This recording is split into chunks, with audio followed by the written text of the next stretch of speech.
My girlfriend planned this for months. The feminization was no accident. I didn't always think of myself as someone with secrets.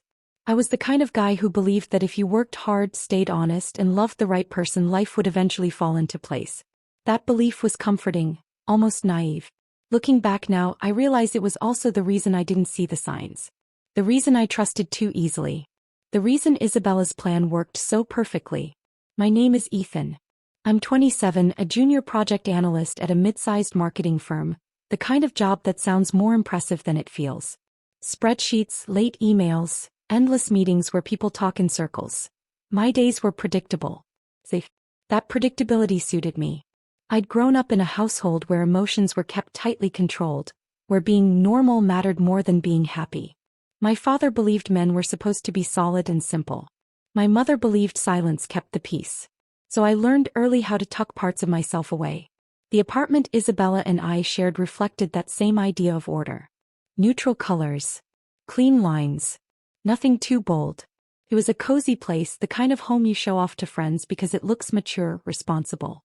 The living room smelled faintly of vanilla from a candle Isabella loved. The kitchen was always spotless because she hated clutter.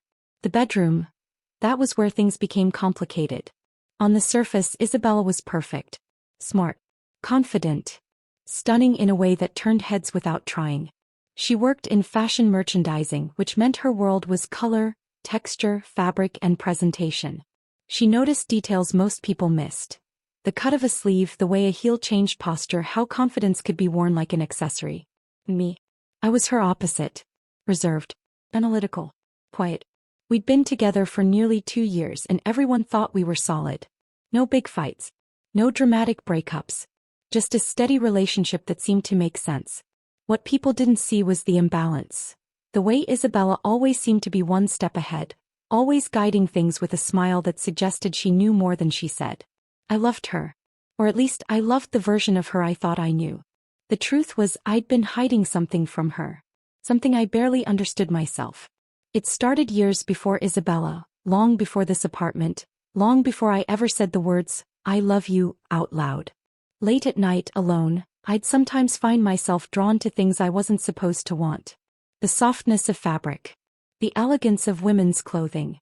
Not in a loud, public way but quietly. Carefully. Like a thought you don't say because you're afraid of what it means. I told myself it was curiosity. Stress relief. Something temporary. When I moved in with Isabella, I thought I'd left that part of myself behind. But secrets don't disappear just because you want them to. They wait. They adapt. It began harmlessly, helping Isabella unpack after shopping trips, holding dresses while she tried things on, listening as she talked about cuts and colors. She'd laugh sometimes and say, "You notice more than most guys." I'd shrug it off, heart pounding, pretending it meant nothing. What I didn't realize was that she was watching me just as closely. There were moments now that replay in my mind with painful clarity. The way she'd leave clothes out instead of putting them away. The way she'd ask my opinion then insist I touch the fabric. The way she once joked, "You'd look good in softer colors," and watched my reaction instead of laughing. At the time I thought it was teasing. Playful. Innocent. But Isabella was never careless. My job kept me busy but it also kept me isolated. Long hours meant fewer friendships, fewer outside influences. Isabella became my anchor. My social life, my emotional support, my everything. She suggested something, I trusted it. She pushed a boundary, I assumed she knew better than I did. That's how control works when it's wrapped in affection. The night everything truly began was supposed to be ordinary. Isabella had told me she'd be working late, prepping for a big client presentation. She kissed me goodbye, told me not to wait up, and left with that same confident smile. The apartment felt different when she was gone. Quieter. Large. The kind of silence that makes you aware of your own thoughts. I tried to distract myself. TV, emails, scrolling endlessly, but my eyes kept drifting toward the bedroom. Toward the wardrobe that now held more of Isabella's clothes than I'd ever imagined. I didn't know then that she had planned this moment. That the timing wasn't random. That the clothes left behind weren't an accident. All I knew was that something inside me felt restless. Curious. Nervous in a way that was equal parts fear and anticipation. I stood in front of the bedroom mirror later that night, fully dressed in my usual clothes, staring at my own reflection and feeling disconnected. Like the person looking back at me was incomplete. What I couldn't see, what I had no way of knowing, was that Isabella already had a name for this version of me. Role. A future mapped out piece by piece. This wasn't a mistake. This wasn't an impulse. It was the first step in a plan that had been months in the making. And once I crossed that line, there would be no going back. I told myself I was just going to clean up. That was the excuse my brain latched onto as I stepped into the bedroom and opened the wardrobe. Isabella hated when her clothes were left out of place, and earlier that morning she'd rushed out, leaving half a dozen items draped over the chair. Dresses. A silk blouse. A skirt folded so neatly it felt deliberate. Like it had been placed there to be noticed. I hesitated with my hand on the hanger. This was ridiculous, I thought. I was a grown man. I paid bills. I had a career. A girlfriend who trusted me. There was no reason my pulse should be racing just because I was touching fabric.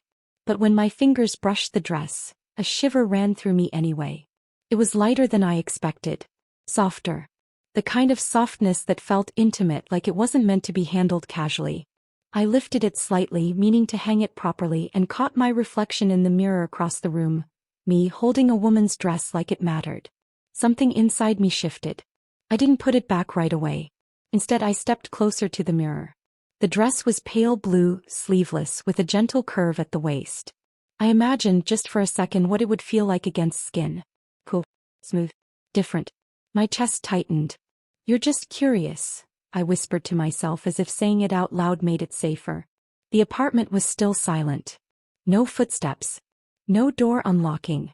No voice calling my name. I told myself that mattered. I sat on the edge of the bed and let the dress rest across my lap. The sensation of it there, so out of place yet strangely natural, made my thoughts spiral. Memories surfaced uninvited. Being younger. Sneaking glances at magazines. Wondering what it would be like to be seen differently. Softer. Prettier. I'd buried those thoughts under years of responsibility and routine. But now they were back, sharper than ever.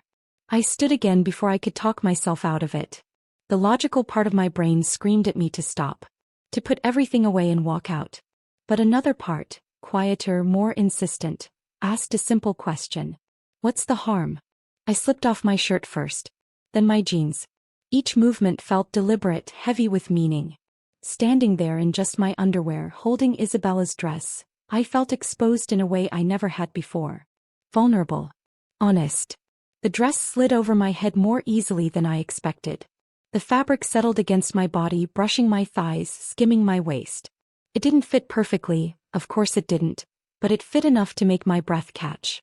I looked up at the mirror and barely recognized myself. The sight was overwhelming. Not because it was funny. Not because it was wrong. But because it felt real. My shoulders looked softer beneath the fabric. My posture changed without me realizing it. I stood differently. Carefully. As if the dress demanded respect. A nervous laugh escaped me. "This is insane," I muttered. And yet I didn't take it off. Instead, I reached for more. The wardrobe door creaked softly as I opened it wider. Shoes lined the bottom neatly, heels of different heights, styles, colors. I crouched down, heart hammering, and lifted a pair of simple black heels. Nothing flashy. Practical. Almost forgiving. I slipped them on. The way they forced my weight forward startled me.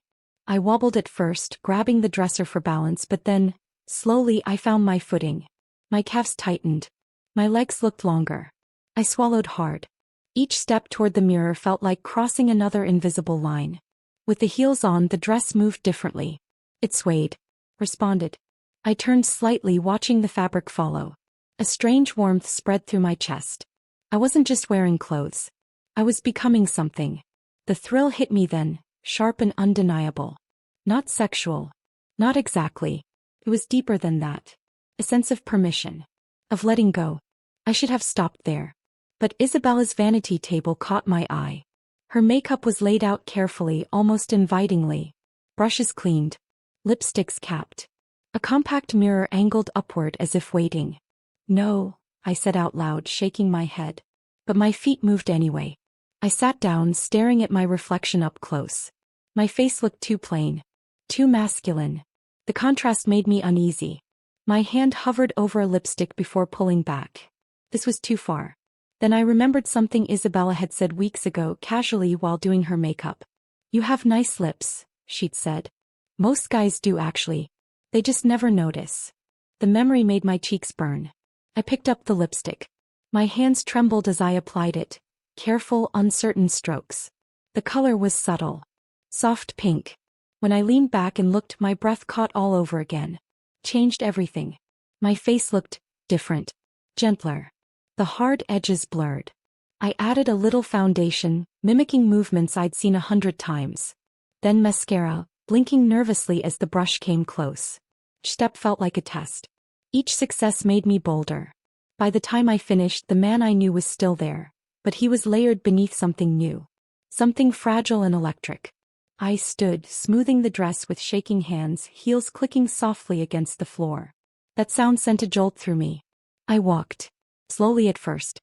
Then with more confidence. The mirror reflected someone I didn't know, but couldn't look away from. A knock echoed suddenly through the apartment hallway. I froze. My heart slammed against my ribs as panic surged through me. I hadn't heard the elevator. Hadn't heard footsteps. My mind raced through possibilities. Neighbor, delivery, wrong door. Or Isabella. I rushed toward the bedroom, heels slipping slightly on the floor, breath coming fast.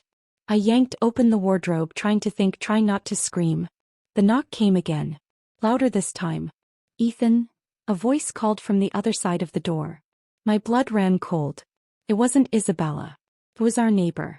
I stood there, dressed in heels and lipstick, trapped between the life I'd hidden and the one I'd just stepped into, heart pounding, sweat gathering at my neck. One wrong move. One open door. And everything would collapse. "Ethan," the neighbor called again, his voice muffled through the door but close enough to feel dangerous. "You home, man?" My heart was trying to tear its way out of my chest. I stood frozen in the bedroom, heels digging into the carpet, dress clinging to my legs like it knew I was panicking. Every second stretched painfully long.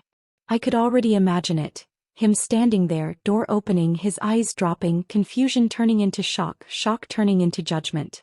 This couldn't happen. Not like this. Not now. Just a second. I called back, my voice higher than usual. I winced immediately. Silence followed. Heavy. Expectant.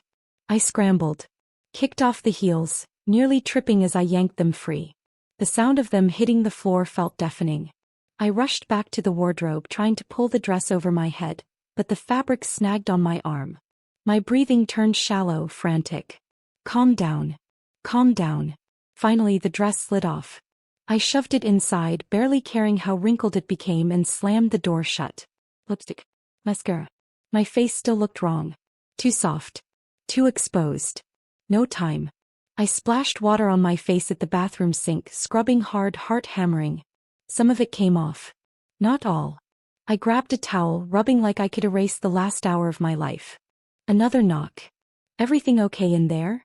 "Yeah," I said, forcing my voice lower. "Coming." I pulled on sweatpants and a hoodie, not bothering with underwear. My hands shook as I ran them through my hair, trying to undo the damage. When I finally opened the door, I kept my body angled, shoulders hunched, praying he wouldn't notice anything off. Our neighbor, Mark, stood there holding a small package. "Delivery guy left this at my place by mistake," he said casually, handing it over. "Figured I'd bring it by." "Oh. Thanks." I took it, gripping the box tighter than necessary. He studied me for a moment. Not suspicious, just curious. "You good, man? You look flushed." "Work stress," I said quickly. Too quickly. "You know how it is." He nodded, already losing interest. "Yeah. Tell Isabella hi." "I will." The door closed. The lock clicked. I leaned against it, sliding down until I was sitting on the floor, lungs burning. My hands trembled uncontrollably now, adrenaline flooding my system. I'd almost been caught. The fear should have been enough to end it. Enough to make me swear I'd never do it again. Instead, something else crept in. A strange disappointment. I stayed there longer than I meant to, staring at the package in my lap. Isabella's name was printed neatly on the label. From a boutique I recognized. One she'd mentioned more than once. Something about custom orders and special sizing. I frowned. She hadn't told me about any delivery. Curiosity nudged at me, quiet but persistent. I knew I shouldn't open it. I knew that crossing that line would mean something. But after what had just happened, restraint felt flimsy. I took it to the kitchen counter and sliced the tape open. Inside was a box within a box. Tissue paper folded carefully. And beneath it, lingerie. Not just any lingerie. Delicate. Thoughtfully chosen. Soft fabrics, gentle colors. And unmistakably, my size. My mouth went dry. This wasn't something Isabella wore. I'd seen her collection. This was different. Smaller. Narrower. Meant for a body like mine. A note slipped out and fluttered onto the counter. For when you're ready.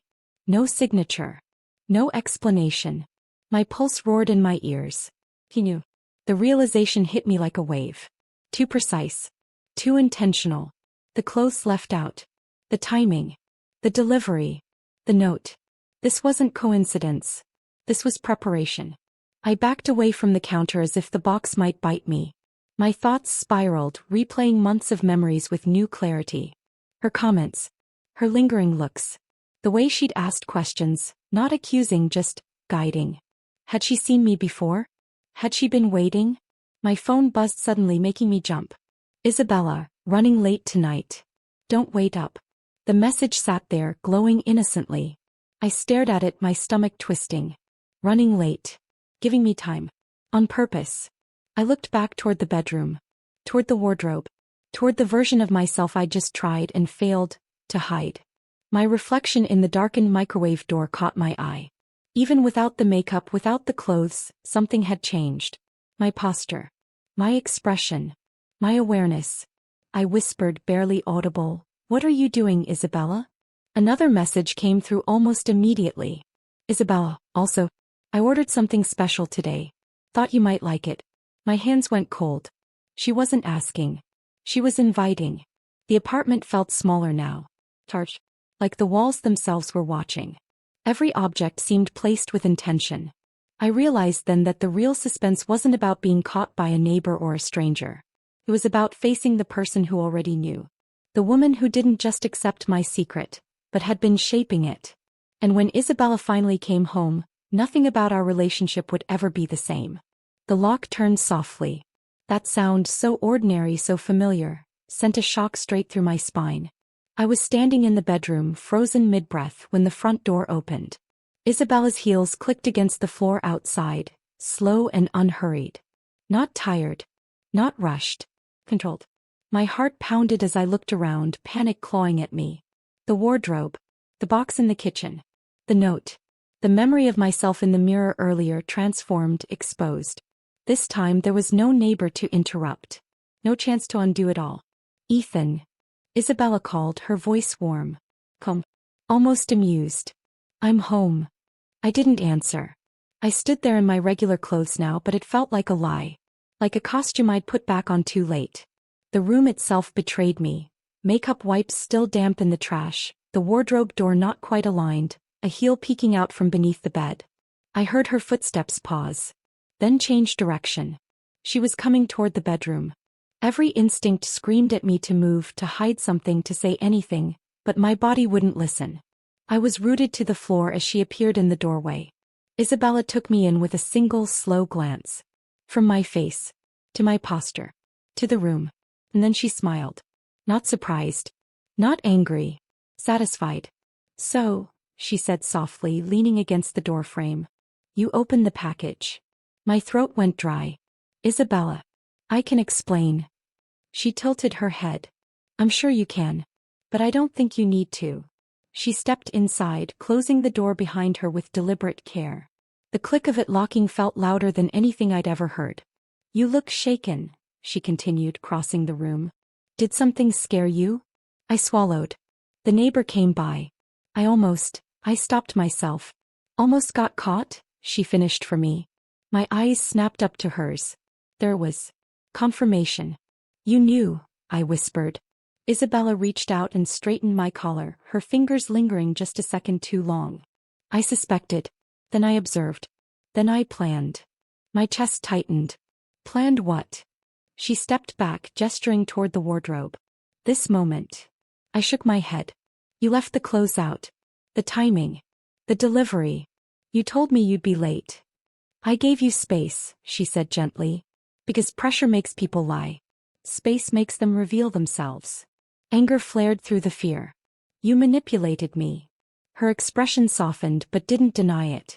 I guided you. She walked to the wardrobe and opened it fully. Dresses hung perfectly arranged now as if they'd always belonged there. She pulled one free, the same pale blue dress.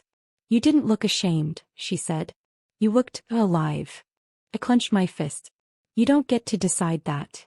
Isabella met my gaze, unflinching. No. You already did. Months ago. I just stopped you from running away from it. She held the dress out to me. My hands trembled. This isn't funny. This is my life. I know, she said quietly. That's why I was careful. Silence stretched between us, thick and unbearable. My mind raced with everything I stood to lose. My sense of self, my control, the image I'd built so carefully. And if I say no?